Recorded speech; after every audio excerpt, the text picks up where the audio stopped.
जय श्री कृष्ण मित्रों, राधे राधे। श्री कृष्ण भगवान कहते हैं कि हे अर्जुन, मनुष्य हमेशा अपने भाग्य को कोसता रहता है, लेकिन वह इस बात को भूल जाता है कि भाग्य से भी ऊंचा उसका कर्म है। कर्म उसका स्वयं के हाथों में है और वही उसके जीवन को दिशा देता है। भाग्य हमारे कर्मों का परिणाम है। अगर हम अच्छे कर्म को करते हैं तो फिर हमें अच्छे परिणाम मिलते हैं, और यदि हम बुरे कर्म करते हैं तो फिर हमें बुरे परिणाम को भुगतना पड़ता है। भाग्य को कोसने से कुछ भी हासिल नहीं होता, बल्कि हमें अपने कर्मों पर ध्यान केंद्रित करना चाहिए और उन्हें सुधारना चाहिए। मान लीजिए एक किसान अपनी फसल अच्छी ना होने पर अपने भाग्य को कोसता है, लेकिन यदि वो यह सोचे कि उसे का फसल का परिणाम उसके कर्मों पर निर्भर करता है, जैसे समय पर बीज बोना और उसको सही मात्रा में पानी देना और खाद का उपयोग करना, तो फिर वह अपने फसल को बहुत बेहतर बना सकता है। उसका भाग्य का निर्माण उसके अपने कर्मों से ही होता है। श्री कृष्ण भगवान का ये उपदेश हमें यही सिखलाता है कि हमें हमारे कर्मों को और उनके महत्व को समझना चाहिए और उन्हें सुधारने का भी प्रयास करना चाहिए। भाग्य हमारे नियंत्रण में नहीं है, लेकिन हमारे कर्म हमारे हाथ में हैं। जब हम सही कर्म को करते हैं तो हमारे भाग्य भी हमारे अनुकूल बनता है। इसके अलावा कर्म करने में विश्वास रखना चाहिए, ना कि केवल परिणाम का चिंता करना चाहिए। जब हम अपने कर्तव्य का पालन पूरी निष्ठा और समर्पण के साथ करते हैं तो फिर परिणाम अपने आप अच्छे होते हैं। श्री कृष्ण कहते हैं कि हे अर्जुन, जब हमारा मन कमज़ोर होता है तब परिस्थितियाँ समस्या बन जाती है, और जब हमारा मन कठोर होता है तो परिस्थितियाँ चुनौती बन जाती है, और जब हमारा मन मजबूत होता है तब हमारे परिस्थितियाँ अवसर बन जाता है। हमारे मानसिक स्थिति का हमारे जीवन में बहुत बड़ा प्रभाव पड़ता है। अगर हमारा मन कमज़ोर है तो हम हर समस्या को एक कठिनाई के रूप में देखेंगे और फिर उससे डरेंगे। हम उन परिस्थितियों को अपने ऊपर हावी होने देंगे और फिर अपने लक्ष्य से भटक जाएंगे। मान लीजिए एक व्यापारी को अपने व्यवसाय में नुकसान हो जाता है। यदि वो कमज़ोर है तो अपने उस व्यवसाय को बड़ी समस्या मानकर निराश हो जाएगा और आगे के योजनाओं में काम करने के बजाय वो हार मान लेगा। अगर उसका मन कठोर है तो उन मुश्किलों को वो चुनौती के रूप में स्वीकार करेगा और फिर अपने गलतियों से सीख कर आगे बढ़ेगा। अगर उसका मन मजबूत है तो वह इस चुनौती को अवसर के रूप में देखेगा, नई रणनीति का निर्माण करेगा, अपने व्यवसाय को और भी बेहतर बनाने के लिए प्रयास करेगा। श्री कृष्ण भगवान के ये उपदेश हमें यह सिखलाता है, हमें अपने मन को मजबूत और स्थिर बनाने का प्रयास करना चाहिए। एक मजबूत मन हमें किसी भी परिस्थिति का सामना करने के लिए हिम्मत देता है और हमारे समस्याओं को अवसर में बदलने का क्षमता प्रदान करता है। मित्रों, हर व्यक्ति अपने जीवन में कड़ी मेहनत तथा परिश्रम करता है, परंतु फिर भी उसकी किस्मत नहीं बदलती है। क्या सच में मनुष्य अपनी किस्मत को बदल सकता है? और उन्हें किन बातों पर ज़्यादा ध्यान रखना चाहिए और परिश्रम करना चाहिए? दोस्तों, भगवान विष्णु और माता लक्ष्मी वैकुंठ में विराजमान थे। एक दिन माता लक्ष्मी ने भगवान विष्णु से पूछा कि प्रभु, मैंने देखा है कि कई लोग बहुत मेहनत करते हैं पर फिर भी उन्हें सफलता प्राप्त नहीं होती। आखिरकार ऐसा क्यों होता है? भगवान विष्णु मुस्कुराते हुए कहा कि देवी, इसके पीछे कई सारे कारण हो सकते हैं। चलो इसे एक कथा के माध्यम से समझते हैं। प्राचीन काल में धरती पर एक व्यक्ति था जिसका नाम धर्मपाल था। धर्मपाल बहुत ही ईमानदार और सच्चा व्यक्ति था। उसने अपना जीवन कड़ी मेहनत और परिश्रम के साथ व्यतीत किया, परंतु उसे सफलता प्राप्त नहीं हो रही थी। वो हमेशा ही भगवान विष्णु का भक्ति करता और उनसे प्रार्थना करता कि उसे उसकी मेहनत का फल मिले। धर्मपाल के पत्नी भी सुमित्रा धार्मिक और सहनशील महिला थी। वो अपने पति को हर दिन प्रेरित करती और कहती कि हमारे कर्म अच्छे हैं, एक ना एक दिन परमेश्वर हमें अवश्य ही सफल बनाएंगे। लेकिन समय बीतता गया और धर्मपाल की स्थिति में कोई भी सुधार नहीं हुआ। एक दिन वो अत्यंत निराश होकर धर्मपाल ने भगवान विष्णु को लेकर एक विशेष यज्ञ का आयोजन किया और भगवान विष्णु से प्रकट होने की याचना की। उसके प्रार्थनाओं को सुनकर भगवान विष्णु और माता लक्ष्मी वहां पर प्रकट हुए। धर्मपाल ने भगवान विष्णु से कहा कि प्रभु, मैंने अपने जीवन में बहुत मेहनत की है, लेकिन फिर भी मुझे सफलता प्राप्त नहीं हुई। कृपया आप मुझे बताएं कि ऐसा मेरे साथ आखिरकार क्यों हो रहा है। भगवान विष्णु ने धर्मपाल से कहा कि धर्मपाल, तुम्हारे मेहनत और ईमानदारी में कोई भी कमी नहीं है, लेकिन सफलता केवल मेहनत से ही नहीं मिलती। इसके लिए और भी कई चीजें महत्वपूर्ण है। चलो इसे विस्तार से समझते हैं। भगवान विष्णु ने धर्मपाल के पिछले 3 जन्मों की कथा बताई ताकि वो समझ सके कि उसका वर्तमान स्थिति उसका पूर्व जन्म का कर्मों का परिणाम है। पहला जन्म का कर्म इस प्रकार है। धर्मपाल का पहला जन्म एक धनी का रूप में हुआ था, जिसका नाम धनराज था। वो एक धनी व्यापारी था। धनीराज एक अत्यंत चतुर और होशियार व्यक्ति था।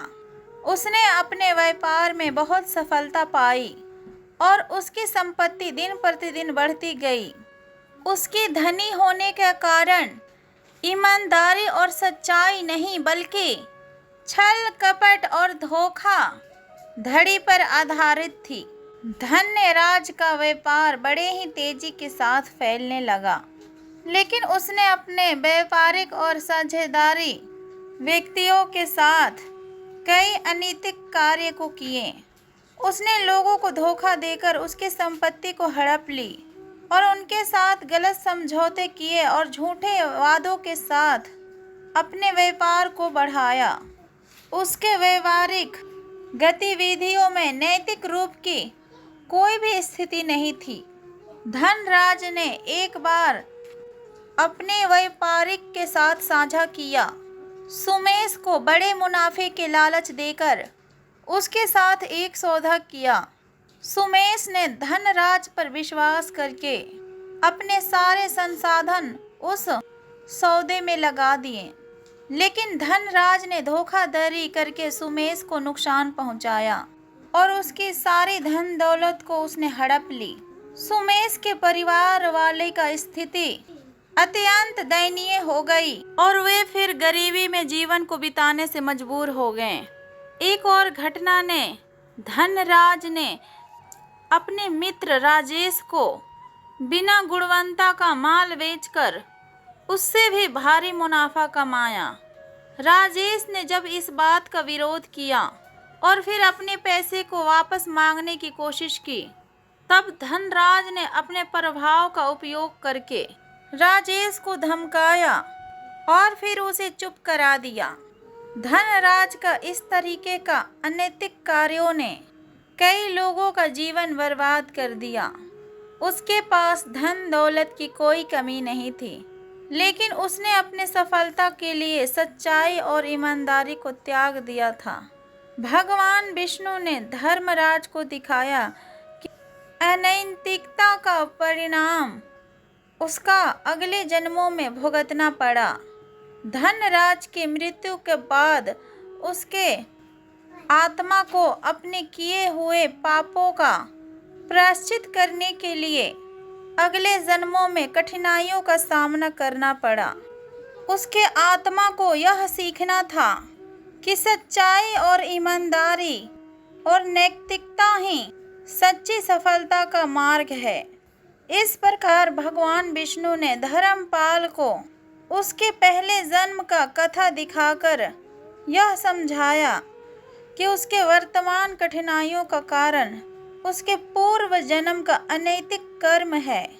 धर्मपाल ने यह समझ लिया कि सच्चाई और ईमानदारी उन दोनों के मार्ग पर चल के ही इंसान अपने आत्मा को शुद्ध कर सकता है और सच्ची सफलता को प्राप्त कर सकता है। भगवान विष्णु ने धर्मपाल की दूसरी जन्म की कथा बताई। धर्मपाल की दूसरी जन्म एक गरीब किसान के रूप में हुई थी जिसका नाम रामदास था। रामदास बहुत ही ईमानदार और निष्कपट व्यक्ति था जो अपनी मेहनत और परिश्रम के साथ अपने खेतों का पालन पोषण करता था। वह और उसका परिवार गरीबी में जीने के बावजूद बहुत खुश और संतुष्ट थे। रामदास का खेती काफी सफल था। अपने खेतों में सदा ही वो धर्म और नैतिकता के साथ कार्य को किया। वह अपने बारे में और अपने कर्मों के बारे में हमेशा ही सच्चाई से प्रतिष्ठित था। रामदास ने बरसात में भी दानों को और पुण्य को समाप्त नहीं किया और साथ ही हमेशा ही अपने परिवार को नेकी के मार्ग पर चलने के लिए सीख दी। एक बार रामदास के खेत में विपरीत परिस्थितियों के कारण एक बड़ी आपदा आई। बारिश के कारण उसके सभी फसलें बर्बाद हो गई और उसका परिवार गहरी गरीबी में पड़ गया। रामदास ने बहुत मेहनत की और बचाव के लिए हर संभव प्रयास को किया, लेकिन उसकी आर्थिक स्थिति नहीं सुधर पाई। अब रामदास अपने दुखित स्थिति से ये सीखा कि ईश्वर का धन और सफलता उसके व्यक्तित्व जीवन में सच्चाई और नैतिकता के माध्यम से इन्हीं सब से प्राप्त होता है। वह अपने आत्मा को शुद्ध और ईमानदारी से भरने के लिए संकल्पित हो गए और उसने कभी भी अपने कर्मों में छल कपट और अनैतिकता का मार्ग को नहीं चुना। इस दूसरे जन्म की कथा से धर्मपाल को ये समझने का मौका मिला कि सच्ची सफलता और शांति केवल सच्चे, ईमानदार और नैतिकता के साथ ही उन्हीं के साथ ही प्राप्त होती है। भगवान विष्णु ने उसकी तीसरी जन्म की कथा दिखाई। धर्मपाल के तीसरी जन्म एक व्यापारी के बेटे के रूप में हुआ था जिसका नाम हरिशंकर था। हरिशंकर के पिता एक सफल व्यापारी थे और उनके परिवार की स्थिति समृद्ध थी। हरिशंकर के जीवन उसके धन के वर्षा में बीत रहा था। उसको नैतिकता और धर्म की कमी महसूस ही नहीं हुई क्योंकि उसके परिवार ने सदा ही उसे ईमानदारी से बड़ा किया था। हरिशंकर के पिता की मृत्यु के बाद वह व्यापारिक संबंधित कार्यों को अब संभालने लगा। उसने बड़ी ही मेहनत और लगन के साथ व्यापार में सफलता को हासिल किया और उसने अपने पिता के संघर्षों को और ज़्यादा बढ़ाया। हरिशंकर ने अपनी जिम्मेदारियों को बहुत अच्छे से संभाला और व्यापारिक नैतिकता को हमेशा अपने काम में यूज़ किया। एक दिन एक बड़ा व्यापारिक सौदा हुआ जिसमें हरिशंकर ने अपने समय और संसाधनों का बड़ा हिस्सा लगाया। सौदा सफलतापूर्वक हो गया, लेकिन बाद में पता चला कि सौदे का कुछ सूचनाएं अस्पष्ट थी और उसमें छल कपट शामिल था। उस सौदे से कुछ व्यापारिक स्थानों ने बहुत बड़ा नुकसान उठाया और फिर उनकी स्थिति गंभीर बन गई। हरिशंकर को इस घटना से बहुत ज़्यादा दुख हुआ और फिर उसने अपनी गलती का एहसास किया।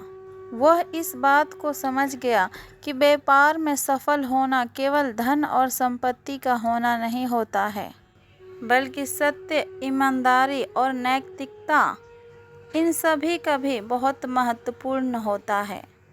उसने अपने जीवन में नैतिक मूल्यों को अपना लिया और उसे अपनाने का संकल्प भी ले लिया और अपने आगे के जिंदगी के लिए उसने सही मार्ग का चयन किया।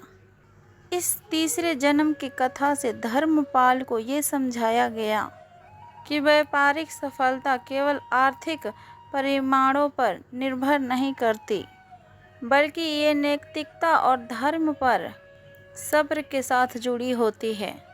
व्यापार में श्रेष्ठता को प्राप्त करने के लिए उसे सदा सच्चे मार्ग पर चलने की सीख मिली। भगवान विष्णु ने कहा कि धर्मपाल, इन 3 जन्मों में तुम्हारे कर्मों का फल तुम्हें इस जन्म में भुगतना पड़ रहा है। सफलता केवल मेहनत से नहीं, बल्कि सही कर्म, सही सोच और सही दृष्टिकोण से मिलती है। माता लक्ष्मी ने कहा, धर्मपाल, तुम्हारा मेहनत सराहनीय है, लेकिन सफलता के लिए तुम्हें अपने कर्मों को शुद्ध और सही दिशा में रखना होगा। अच्छे कर्म, दया, सहनशीलता और सही दृष्टिकोण सफलता के महत्वपूर्ण तत्व हैं। धर्मपाल ने ये सब बातों को सुनकर अपने गलतियों को स्वीकार किया और फिर प्रण लिया कि वो अपने आप को अब सही दिशा पर ले जाएगा। उसने अपने जीवन में दया और सहनशीलता और फिर सही दृष्टिकोण को भी अपनाया और मेहनत के साथ साथ सच्चाई और ईमानदारी से भी काम करना शुरू किया। इसके साथ ही धर्मपाल की मेहनत रंग लाई और फिर वह सफल हो गया। उसकी स्थिति में सुधार आया और फिर उसके परिवार में खुशहाली आ गई। भगवान विष्णु ने माता लक्ष्मी से कहा, देवी कि देखो, मेहनत तो महत्वपूर्ण है, लेकिन सही कर्म, सही सोच और सही दृष्टिकोण उतना ही ज़्यादा महत्वपूर्ण है। सफलता का मार्ग सही कर्मों से प्रतिष्ठित होती है। भगवान विष्णु और माता लक्ष्मी के आशीर्वाद से धर्मपाल ने अपने जीवन में सही कर्म और सही सोच और सही दिशा और सही दृष्टिकोण को अपनाया। उसे सच्चाई और मेहनत से काम करने का लगन ने धीरे धीरे उसे सफलता की ओर ले गया। लेकिन उसकी कहानी यहीं खत्म नहीं हुई, बल्कि उसमें और भी महत्वपूर्ण मोड़ आए। धर्मपाल ने एक बार फिर से अपने व्यापार को शुरू किया, लेकिन उसने इस बार ठान लिया कि वो केवल अपने लिए ही नहीं, बल्कि समाज के लिए भी कार्य करेगा। उसने अपने व्यापार में नैतिकता और पारदर्शिता को प्राथमिकता दी। उसके इस दृष्टिकोण से व्यापार में विश्वसनीयता और प्रतिष्ठा बढ़ी। उसके ग्राहक और साझेदार उसके ऊपर भरोसा करने लगे और उसका व्यापार धीरे धीरे बहुत ज़्यादा बढ़ने लगा। एक दिन धर्मपाल को एक बड़ा व्यवसाय अवसर मिला। एक बहुत बड़ा व्यवसाय ने उसे एक महत्वपूर्ण योजना की जिम्मेवारी दी।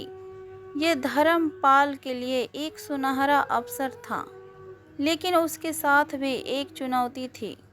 इस बीच एक रहस्यमय व्यक्ति जिसका नाम नागेश था, धर्मपाल के कार्य में रोड़ा अटकाने का कार्य करने लगा।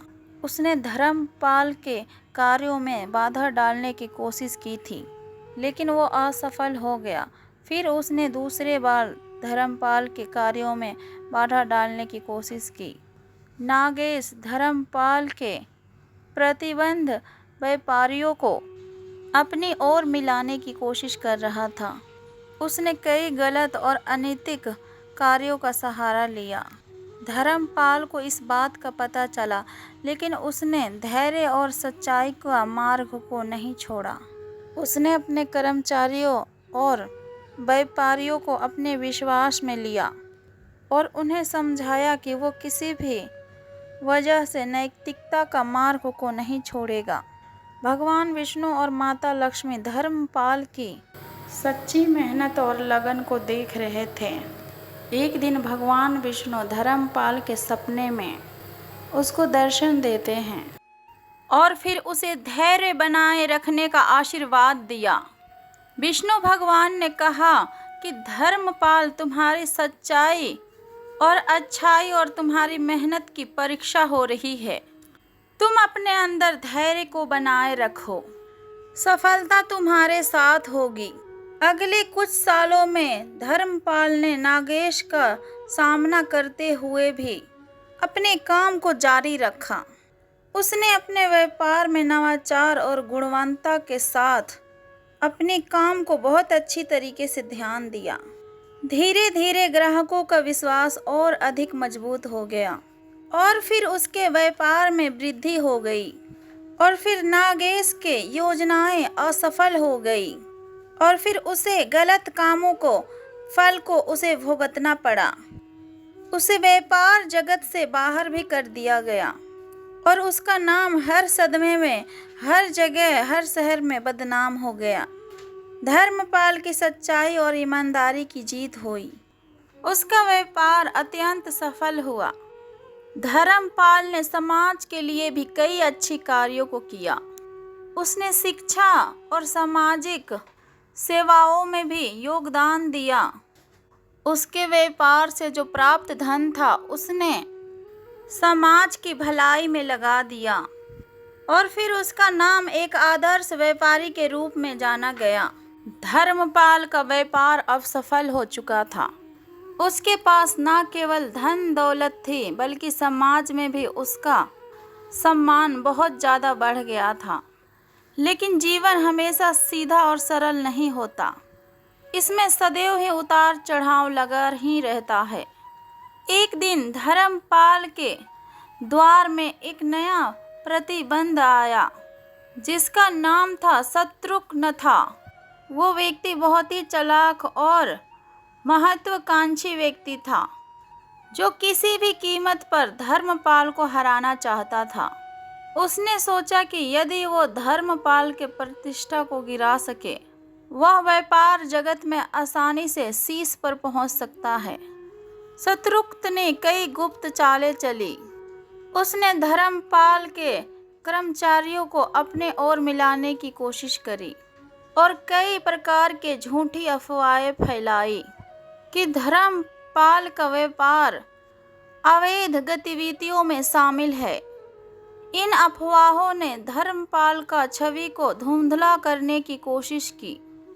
धर्मपाल को इन अफवाहों के बारे में पता चला, लेकिन उसने संयम और धैर्य को बनाए रखा। उसने अपने कर्मचारियों और कामकर्ताओं को अपने विश्वास में लिया और फिर उन्हें सत्य की जानकारी दी। एक दिन शत्रुघ्न ने धर्मपाल की सबसे महत्वपूर्ण प्रोजेक्ट को नष्ट करने की योजना बनाई।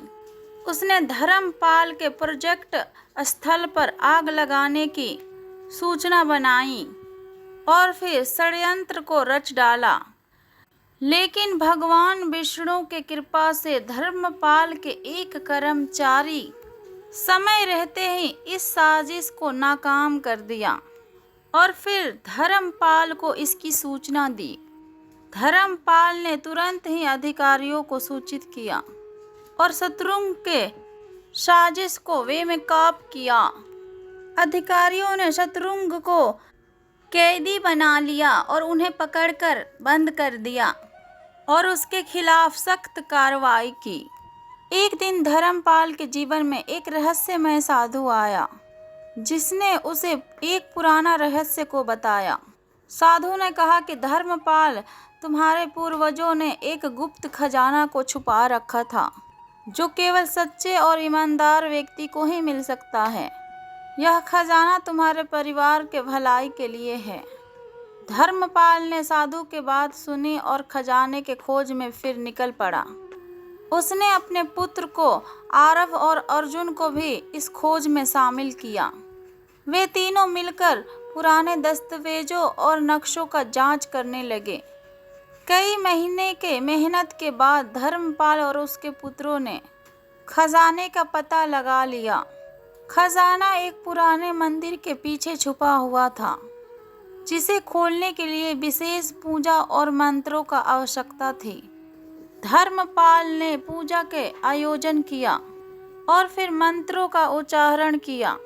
जैसे ही खजाना खोला उसमें अद्भुत धन संपत्ति और कीमती से कीमती रत्न मिले। धर्मपाल ने इस खजाने के उपयोग न केवल अपने परिवार के ऊपर किया बल्कि समाज की भलाई के लिए भी किया। उसने नई विद्यालय और नई अस्पताल और नई सामाजिक स्थलों का निर्माण करवा दिया। धर्मपाल के जीवन अब समृद्धि और शांति से भर गया। उसने अपने खजाने का सही उपयोग करके न केवल अपने परिवार बल्कि पूरा समाज के लिए भलाई का कार्य किया। लेकिन जीवन में आने वाली चुनौतियां कभी भी समाप्त नहीं होती और धर्मपाल के जीवन में एक और बड़ा मोड़ फिर से आने वाला था। धर्मपाल का परिवार खुशहाल था, लेकिन उनके पुत्र आरव और अर्जुन के जीवन में एक नई चुनौती सामने आई।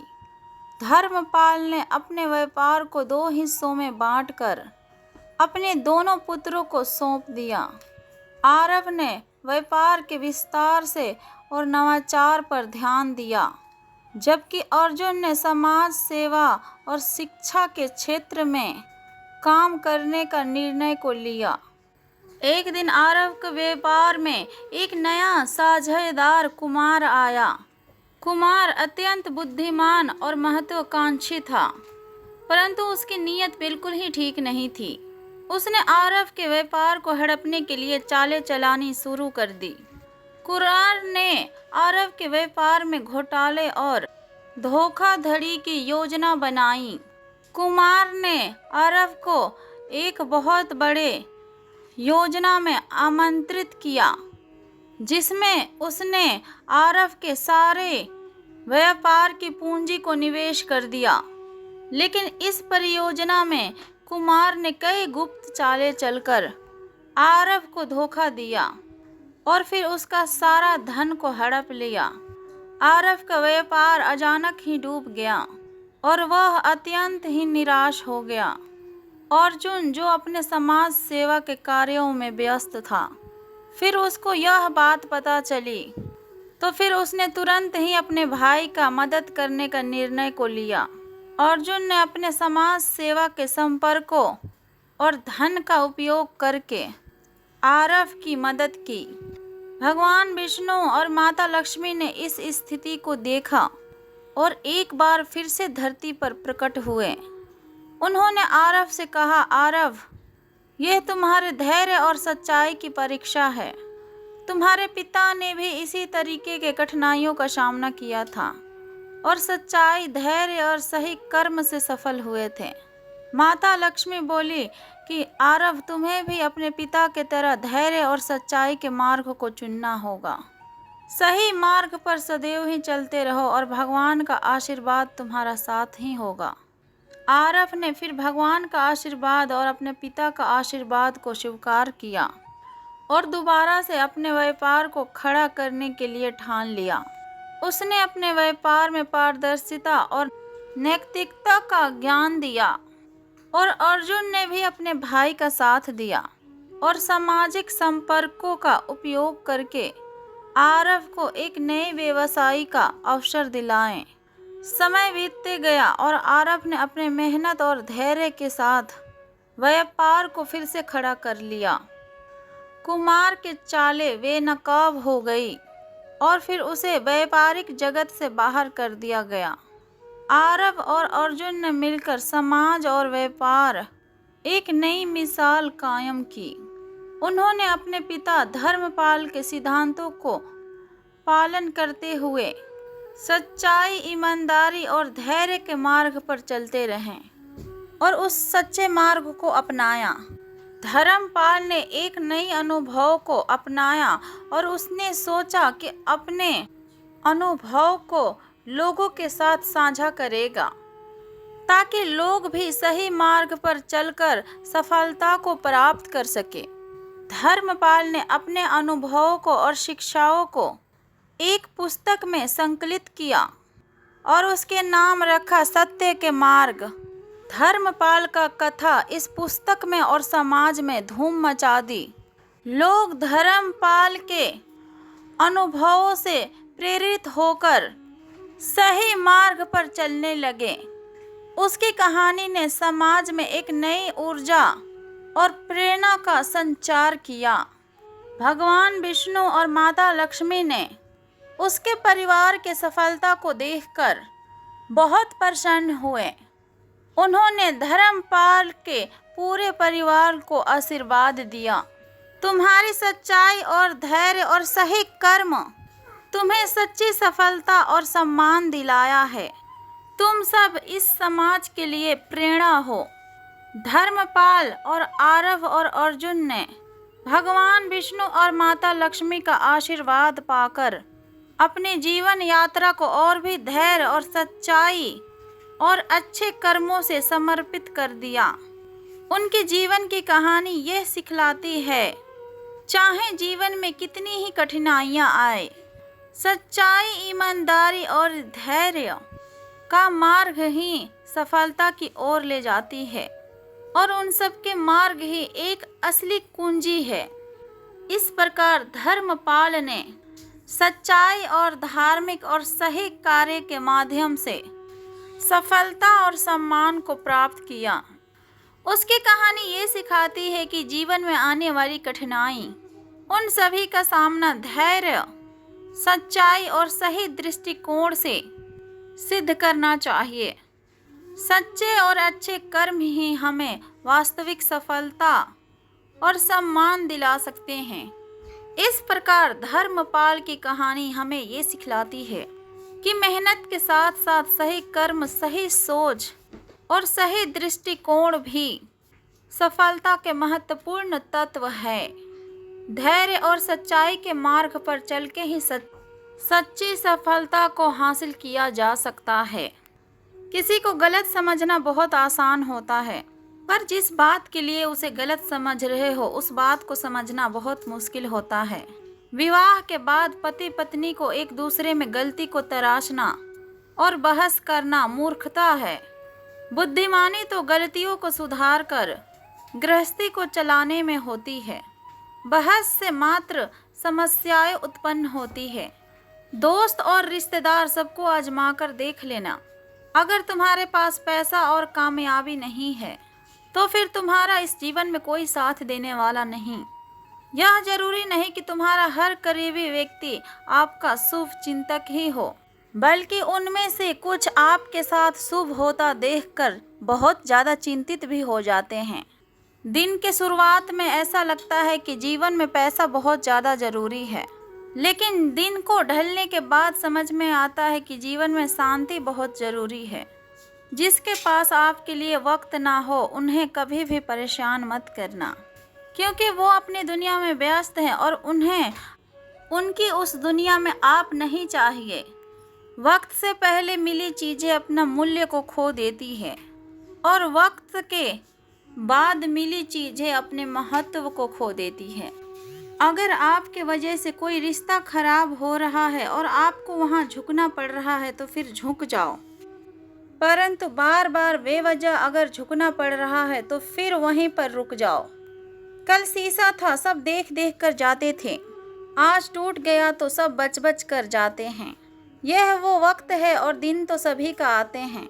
जैसे नींबू के कुछ बूंदे दूध और पानी को अलग अलग कर देती है, वैसे ही पैसे की थोड़ी सी घमंड पिता पुत्र और भाई बहन और भाई भाई के रिश्ते को भी अलग कर देती है। घमंड और पेट, जब ये दोनों चीज़ बढ़ते हैं तो इंसान चाहकर भी किसी को गले नहीं लगा सकता। जिस प्रकार नींबू का रस का एक बूंद हजारों लीटर दूध को बर्बाद कर देती है, उसी प्रकार से मनुष्य का अहंकार भी अच्छे से अच्छे संबंधों को भी बर्बाद कर देता है। कर्म का थप्पड़ इतना भारी और भयंकर होता है कि हमारा जमा हुआ पुण्य कब खत्म हो जाए पता भी नहीं चलता। पुण्य खत्म होने पर समर्थ राजा को भी भीख मांगनी पड़ती है। इसीलिए कभी भी किसी के साथ छल कपट ना करें, धोखाधड़ी ना करें और उसके आत्मा को ना रुलाएं। उदय किसी का भी अचानक नहीं होता, सूर्य भी धीरे धीरे निकलता है और ऊपर को उठता है। धैर्य और अच्छी सोच जिसके अंदर है वही प्रकाशित को उजागर कर सकता है। जीवन में प्रसन्न व्यक्ति वो है जो स्वयं का मूल्यांकन करता है। दुखी व्यक्ति वो है जो दूसरे का मूल्यांकन सिर्फ करता है।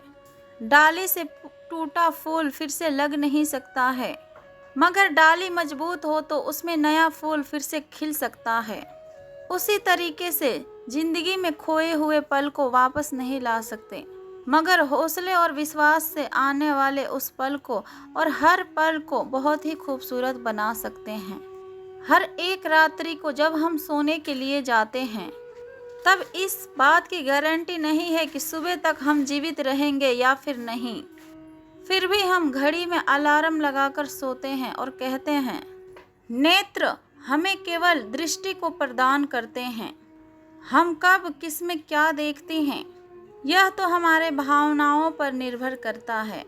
जिंदगी में कुछ हादसे ऐसे हो जाते हैं कि इंसान जिंदा तो पूरी उम्र रहता है, परंतु वो अंदर से मर जाता है। वक्त की एक आदत बहुत अच्छी है, जैसा भी हो ये गुजर जाता है। कामयाब इंसान खुश रहे या फिर ना रहे, परंतु खुश रहने वाला इंसान हमेशा कामयाब हो जाता है। सूर्य उदय और सूर्यास्त हमें यह बतलाती है कि जीवन में कुछ भी अस्थायी नहीं है, इसलिए हमेशा खुश रहे एवं जीवन का यात्रा का भरपूर आनंद उठाएं। अकड़ और अभिमान एक मानसिक बीमारी है जिसका इलाज डॉक्टरों के पास नहीं बल्कि कुदरत और समाज के पास है। लोगों पर 3 एहसान कीजिए, अगर उनका फ़ायदा नहीं पहुंचा सकते तो फिर नुकसान भी मत पहुंचाइए। अगर खुशी नहीं दे सकते तो दुख भी ना पहुंचाएं। अगर तारीफ भी नहीं कर सकते तो बुराई भी ना करें। अच्छे के साथ अच्छे बने परंतु बुरे के साथ बुरे नहीं, क्योंकि हीरे से हीरे तो तराशा जा सकता है, लेकिन कीचड़ को कीचड़ से साफ नहीं किया जा सकता। कोई मेरा बुरा करे तो फिर वो कर्म उसका है, मैं किसी का भी बुरा ना करूं ये मेरा धर्म है। जिसके साथ आप खुलकर हंस सकते हैं उसके साथ आप अपना पूरा दिन को बिता सकते हैं, लेकिन जिसके सामने आप खुलकर रो सकते हैं उसके साथ आप पूरा जिंदगी को बिता सकते हैं। बहुत लोग अपने दोष को छुपाने के लिए दूसरे का पाप को गिनाने लगते हैं, परंतु आप ये बात याद रखिए, दूसरे के पाप को गिनाने से आप निर्दोष और सत्य नहीं हो जाएंगे। कई लोग तो इस प्रकार के होते हैं कि आप उसके साथ चाहें कितना ही अच्छा बर्ताव को कर लो, उनके साथ चाहें जितना मर्जी ही अच्छा कर लो, लेकिन वो लोग आखिर में अपने औकात को दिखला ही देते हैं और फिर बता देते हैं कि वो कभी भी किसी का नहीं हो सकते। उनके लिए चाहे आप अपने जान ही क्यों ना दे दो। असफलताएं जीवन की एक हिस्सा है। अगर आप अपने जीवन में कभी असफल नहीं होंगे तो फिर आप कभी सीखेंगे ही नहीं, और अगर जब आप सीखोगे नहीं तो परिणाम स्वरूप बदलाव नहीं आएगा और ना ही आप कई चीज़ों को सीख पाएंगे। इसीलिए जीवन में असफलताएं बहुत ज़्यादा महत्वपूर्ण है।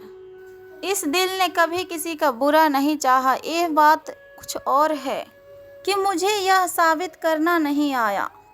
किसी भी रिश्ते को चाहे कितनी ही ज़्यादा खूबसूरती से बांधा क्यों न जाए, अगर नज़रों में इज्जत और बोलने में लिहाज ना हो तो वो रिश्ता फिर एक ना एक दिन टूट ही जाता है। चेहरे की चमक और मकान की ऊंचाई पर मत जाओ। अगर घर के बुजुर्ग हंसते हुए मिले तो फिर समझ लेना कि यह घर तो अमीरों का है। भगवान के संतुलन भी कितना अजीब है। 100 किलो अनाज का बोरा जो उठा सकता है वह कभी खरीद नहीं सकता, और जो खरीद सकता है वो उसे उठा नहीं सकता। खुद के माइनस पॉइंट को जान लेना ही जिंदगी के सबसे बड़ा प्लस पॉइंट है।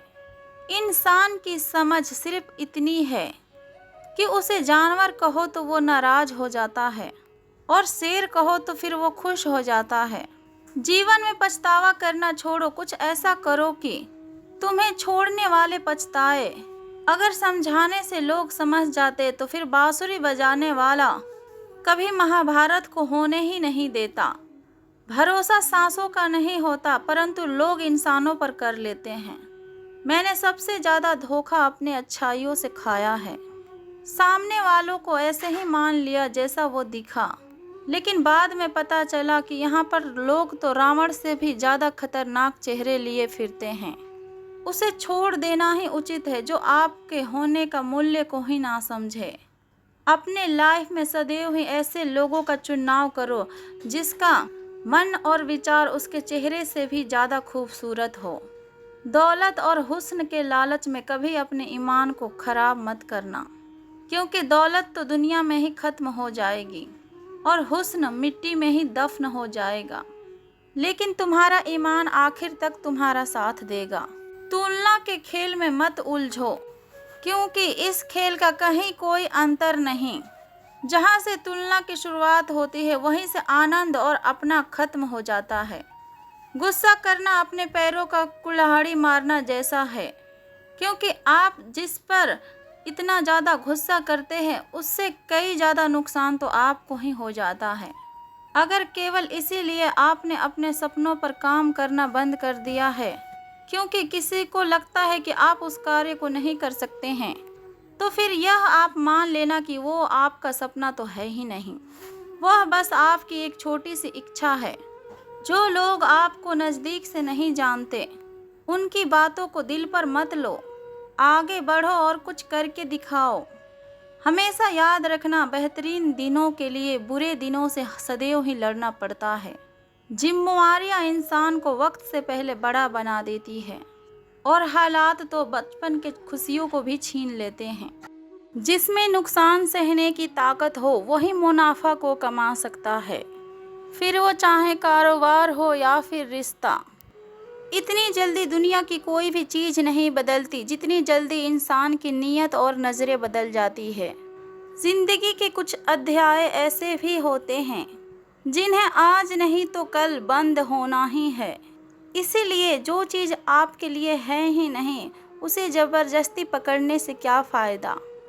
भले ही ज़िंदगी भर अकेले रहना, परंतु किसी से ज़बरदस्ती रिश्ते निभाने की उम्मीद मत करना।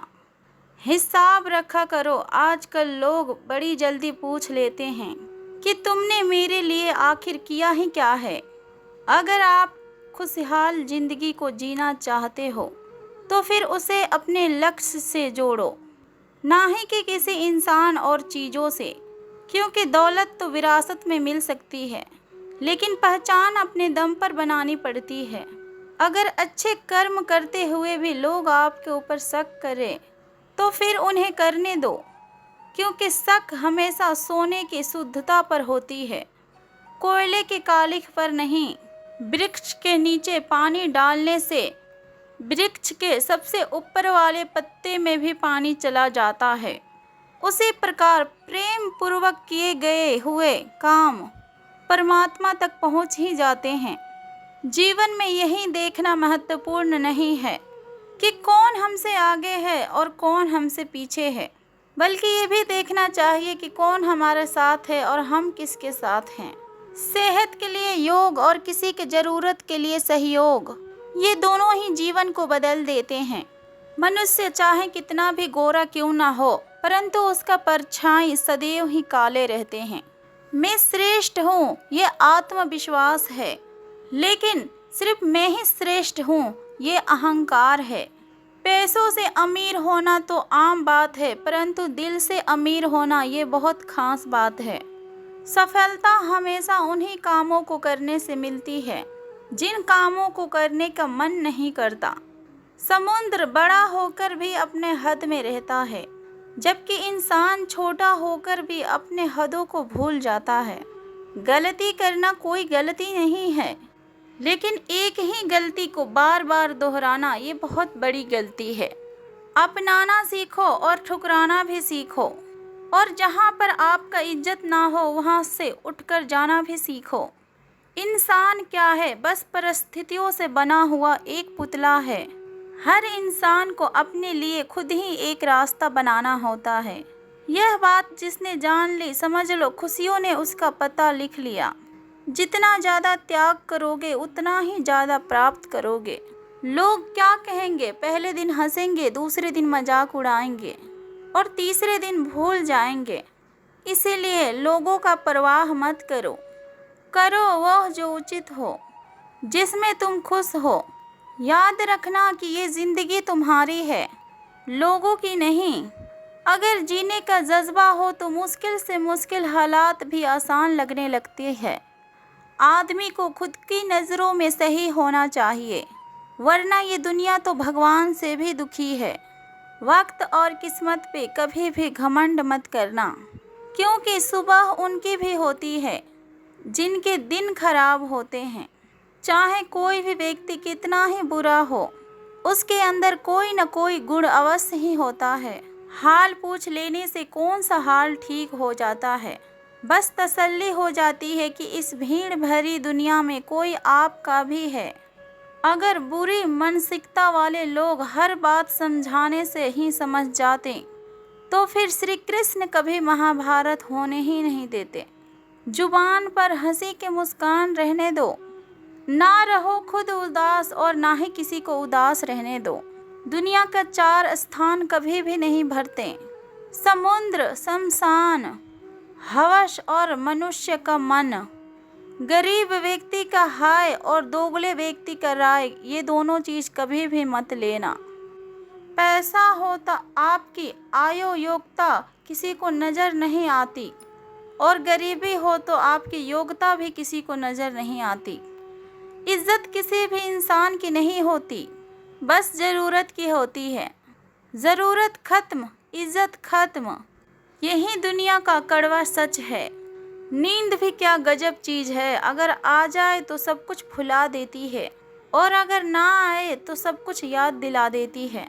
हमारी ज़ुबान का वज़न बहुत ज़्यादा कम होता है, लेकिन इसे बहुत कम लोग ही संभाल पाते हैं।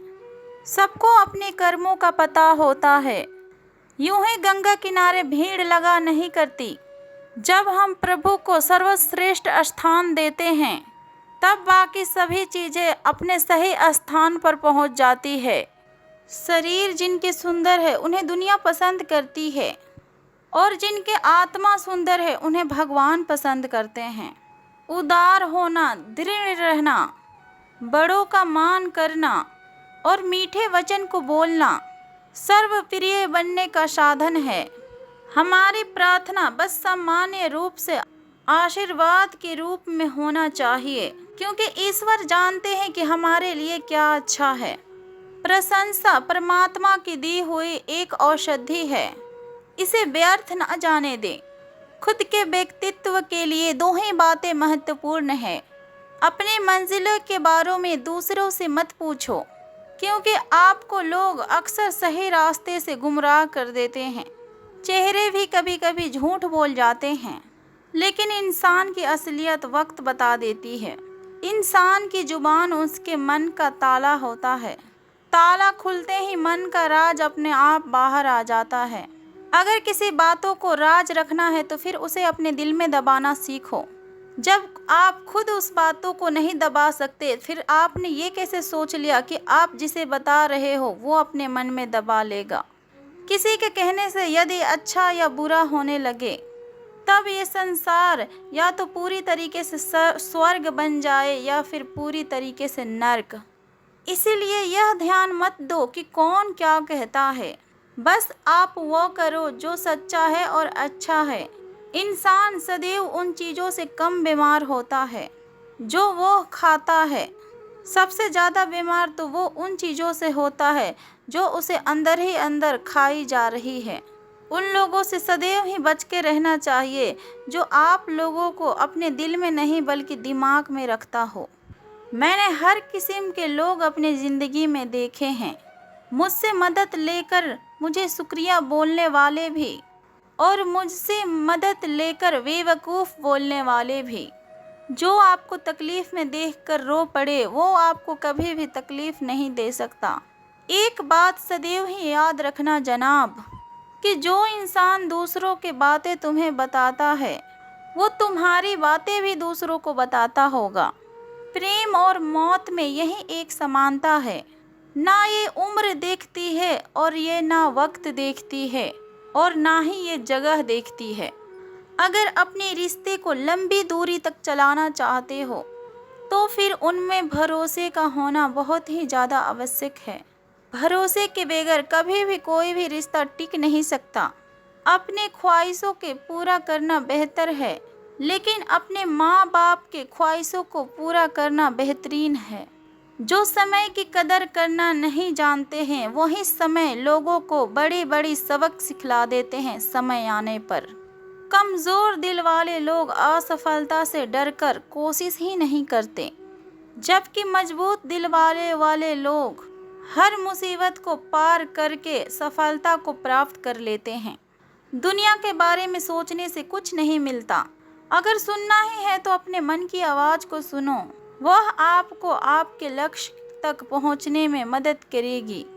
परिवार के सदस्यों के साथ खड़े होकर फोटो खिंचवाने से तो फैमिली पिक्चर बन जाती है, लेकिन परिवार वाले के सुख दुख में साथ खड़े रहने से ही उसे सही मायने में, सही अर्थ में परिवार कहते हैं।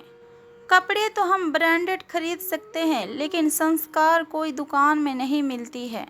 सीता के आंखों में अगर आंसू थे तो तड़पे राम भी होंगे। राधा को अगर कृष्ण ना मिल सके तो फिर कृष्ण भी अधूरे रहे होंगे। ये जीवन जब भगवान के लिए ही इतना सरल नहीं है तो फिर हम मनुष्य की क्या औकात है। उस इंसान को छोड़ देना ही बेहतर है जो दावे तो आपके होने का करता है, परंतु सपने किसी और का देखता है। जीवन को समझने के लिए पीछे मुड़कर देखें और जिंदगी को जीने के लिए हमेशा आगे देखें। जिंदगी को हमेशा खुश रहकर जियो, क्योंकि हर रोज़ शाम नहीं ढलती, बल्कि आपके अनमोल जिंदगी का भी एक दिन ढल जाती है। जहाँ आपकी आदर नहीं वहाँ जाना मत। जो सुनता नहीं तो उसे समझाना मत, और जो पचता नहीं उसे खाना मत, और जो सत्य बातों पर भी रूठे तो फिर उसे मनाना मत। ताकत अपने शब्दों में डालो, आवाज़ में नहीं, क्योंकि फसल बारिश से उगती है, बाढ़ से नहीं। याद रखना, अच्छे वक्त को देखने के लिए बुरा वक्त को भी झेलना पड़ेगा। सेवा सबकी करो, लेकिन आशा किसी से भी मत रखो, क्योंकि सेवा का असली मूल्य भगवान ही देते हैं। जहां आपकी नाराज़गी का कदर ना हो वहां पर नाराज होना छोड़ दीजिए। हम तो माफ़ बार बार कर सकते हैं, परंतु भरोसा सिर्फ एक बार ही करते हैं। समय ना लगाओ तय करने में कि आपको अपने जीवन में आखिरकार क्या करना है, वरना ये समय ही तय कर लेगा कि आपका क्या करना है। शिकायत वहाँ होती है जहाँ विश्वास ना हो। अनुभव कहता है कि मेहनत आदत बन जाए तो फिर कामयाबी मंजिल बन जाती है। छोटी सोच वाला खुद भी आगे नहीं बढ़ता और साथ वालों को भी बढ़ने नहीं देता। अगर अमीर दिल का हो तो लोग साइकिल पर भी खुशियाँ मनाते हैं, नहीं तो कारों में बैठे हुए लोगों को भी रोते देखा है। हमें अक्सर प्यार से उस वक्त नफरत सी हो जाती है जब कोई हमें बहुत ज़्यादा प्यार करके हमें धोखा दे देता है। अगर आपको अपने जीवन में कुछ करना है तो फिर भीड़ से अलग हटकर चलो। ये भीड़ साहस तो देती है पर हमारी पहचान को हमसे छीन लेती है। इंसान के अक्सर दो पहलू होते हैं, एक जिसे हम समझ पाते हैं और दूसरा जो सिर्फ और सिर्फ दिखाने के लिए ही होता है। इनमें तो सिर्फ इतना से फ़र्क है कि कुछ इंसानियत के लिए जीते हैं और कुछ अहंकार के लिए जीते हैं। कर्मों में लिखा हर हाल में भुगतना पड़ता है। दुख को बेचे नहीं जा सकते और सुख को खरीदा नहीं जा सकता। कभी कभी वो इंसान आपको रुलाकर रख देता है जिसके खुशी के लिए आप कुछ भी कर सकते हैं। चेहरे के रंग को देखकर दोस्त मत बनाना, क्योंकि तन का काला चलेगा परंतु मन का काला नहीं। हमारी जिंदगी का सारा खेल तो ये वक्त रचता है। इंसान तो सिर्फ और सिर्फ अपने किरदार को निभाता है। इससे कोई भी फर्क नहीं पड़ता है कि आप कितने लोगों के ऊपर विश्वास करते हैं या फिर नहीं करते। आपको अपने ऊपर सबसे ज़्यादा विश्वास होना चाहिए। लोगों के बातों में आकर किसी इंसान की गलत इमेज अपने दिमाग में बनाना सबसे बड़ी बेवकूफ़ी है। कौन कहता है कि बड़ी गाड़ियों में ही सफ़र अच्छा होता है? सच्चे मित्र और सच्चा साथी हो तो ये ज़िंदगी पैदल भी मज़ेदार लगती है। जिसको आपका कदर नहीं, उसके साथ ज़बरदस्ती रहने से अच्छा है उसको इज्जत के साथ छोड़ दिया जाए। इंसान के परिचय का शुरुआत भले ही उसके चेहरे से होती है, लेकिन उसकी संपूर्ण पहचान तो उसके वाणी से ही होती है। इंसान को परखने की क्षमता को बढ़ाइए, वरना हर वक्त धोखा खाने के लिए तैयार रहिए। जितना इंतजार वो रब आपसे करवा रहा है, समय आने पर आपको वो इतना ज़्यादा देगा कि आप संभाल भी नहीं पाओगे। मित्रता आवश्यक है, संबंध भी आवश्यक है, परंतु जीवन की हर कठिन परिस्थिति बस यही दर्शाती है कि अकेले रहने की कला आना भी आवश्यक है। तालाब सदैव ही कुआं से सैकड़ों गुना बड़ा होता है, फिर भी लोग कुएं का ही पानी पीते हैं, क्योंकि कुएं में गहराई और शुद्धता होती है। मनुष्य का बड़ा होना अच्छी बात है, लेकिन उसके व्यक्तित्व में गहराई और विचारों में शुद्धता होनी चाहिए, तभी वो व्यक्ति महान बनता है।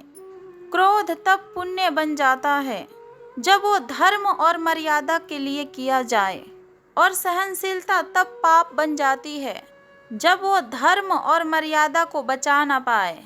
हमारे जीवन में जो होना है वो तो होकर ही रहता है, और जो नहीं होने वाला वो तो कभी भी नहीं होता। ऐसा निश्चय जिसका बुद्धि में होता है, उन्हें चिंता कभी भी नहीं सताती है। जब आप प्रभु से जुड़ जाओगे तब आपकी परीक्षा प्रारंभ हो जाता है। कुछ लोग तो इसे दुख समझते हैं, परंतु आप इसे प्रभु की कृपा समझें कि वो आपके साथ है। जब कभी भी आप अगर किसी बेचार इंसान का मदद करने का स्थिति में हो, तो फिर उस लाचार इंसान का मदद अवश्य ही करें और खुश हो जाएं, क्योंकि भगवान आपके माध्यम से किसी और का प्रार्थना का जवाब दे रहे होते हैं। श्री कृष्ण कहते हैं, मोहग्रस्त होकर अपने कर्तव्य पथ से हट जाना मूर्खता है। अर्थात कभी भी किसी अच्छी या बुरी फीलिंग के वजह से अपने जरूरी कामों को मत टालो। किसी विपत्ति के कारण आपको ये 7 गुण बचाएंगे: आपके ज्ञान, आपका विनम्रता और आपकी बुद्धि, और आपके भीतर का साहस, और आपके अच्छे कर्म, और सच बोलने की आदत, और ईश्वर में विश्वास। मनुष्य की इच्छाएं हैं उनके सभी परेशानियों का जड़ है। जितनी ज़्यादा आपकी इच्छाएं होंगे उतना ही ज़्यादा व्यक्ति परेशान होते हैं। इसीलिए सदैव ही हमें अपनी इच्छाओं को नियंत्रण में रखना चाहिए। हमें सिर्फ अपने कर्म को करते जाना चाहिए, हमें फल अपने आप ही प्राप्त हो जाएगा। इस दुनिया में चाहे जितने लोग भी सफल हुए हैं, सब लोग अपने कर्म के द्वारा सफल हुए हैं। उन लोगों ने बिना कुछ सोचे समझे नकारात्मक लोगों के नकारात्मक बातों को खुद से दूर रखा, एक तरफ रखा, और अपने सही कार्यों को सही समझकर पूर्ण किया, और आखिरी में उन्हें सफलता प्राप्त हो गई। भगवान श्री कृष्ण कहते हैं कि वर्तमान परिस्थिति में जो तुम्हारे कर्तव्य है उसे पूरी ही ईमानदारी के साथ कीजिए। यही आपका सच्चा धर्म है। अर्थात अपने जीवन की अभी की परिस्थिति को समझकर उसी हिसाब से काम कर रहे हो, तो फिर आप भगवान द्वारा दिया गया हुआ सच्ची मार्ग पर और सच्ची कार्य कर रहे हो। कुदरत बड़ी ही समझदार और मेहरबान है, क्योंकि उसने आदमी को सोचने का सबसे बड़ा क्षमता तोहफे के रूप में दिया है। लेकिन आश्चर्य की बात तो यह है कि बहुत कम ही लोग इस महान तोहफे का उपयोग कर पाते हैं। ध्यान से ज्ञान प्राप्त होता है, और ध्यान की कमी अज्ञानता लाती है। आप भली भांति अच्छी तरह जानते हैं कि क्या तुम्हें आगे ले जाती है और क्या तुम्हें पीछे रोक कर रख लेती है, और उस मार्ग को सदैव ही चुनो जो बुद्धि की ओर ले जाती है। भगवान श्री कृष्ण कहते हैं कि व्यक्ति का कर्म ही उसके किस्मत का निर्माण करती है। अर्थात अभी जो कर रहे हैं और जो आज करने वाले हैं उसी का फल आपको भविष्य में मिलने वाला है। श्री कृष्ण भगवान ने कहा है कि जैसे जैसे कलयुग आएगा इंसान मतलबी होते जाएगा। जरूरत के समय आपके पैर पकड़ेगा और जब उसकी जरूरत नहीं रहेगी तो फिर वो आपको पहचानेगी भी नहीं। जिस रास्ते से आपने अभी तक सफ़र की और जिस रास्ते में अभी तक आपने उपलब्धियों को प्राप्त किया, वो रास्ता भी इतना आसान नहीं था, लेकिन आपने उस रास्ते में चलकर बहुत कुछ करके दिखाया। ये श्रेष्ठ उपहार और श्रेय खुद को दें। अपने ताकत का जश्न मनाएं, अपने उपलब्धियों का जश्न मनाएं और अपने प्रयासों का जश्न मनाएं। ये जीवन तो अद्भुत है। किसी भी कार्य या फिर चीज़ों का जीत अपने मन में सबसे पहले उसे हासिल करें।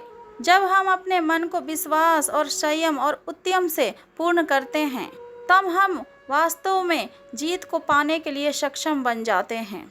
जब हम अपने मन का सकारात्मक को समझते हैं और उसे सकारात्मक दिशा में और सही संगत में ले जाते हैं तब हम खुद को उन्नति और समृद्धि और सफलता की ओर ले जाते हैं। आज दूसरों को किसी भी नकारात्मक शब्द से अगर आपको धक्का लगे तब खुद को निराश ना करें और खुद पर संदेह ना करें कि आप वह कार्य को नहीं कर पाएंगे। आपको तो बस आगे बढ़ते रहना है, क्योंकि ये आपका सपना है बल्कि उनका नहीं। आपके पुराने विचार अब आपके अतीत बन चुका है। उसी से जो अनुभव आपको मिल रहे हैं उसे जीने के सिवाय आपके पास और कोई विकल्प नहीं है। और अभी वर्तमान में जो विचार आप कर रहे हो वह विचार पूरी तरीके से आपके नियंत्रण में है। हमारे जीवन में घटने वाली घटनाओं को अक्सर दो पहलुए होते हैं। वह आप पर निर्भर करता है कि आप सकारात्मक देखना चाहते हैं या फिर नकारात्मक। धन्यवाद मित्रों। जय श्री कृष्ण। राधे राधे।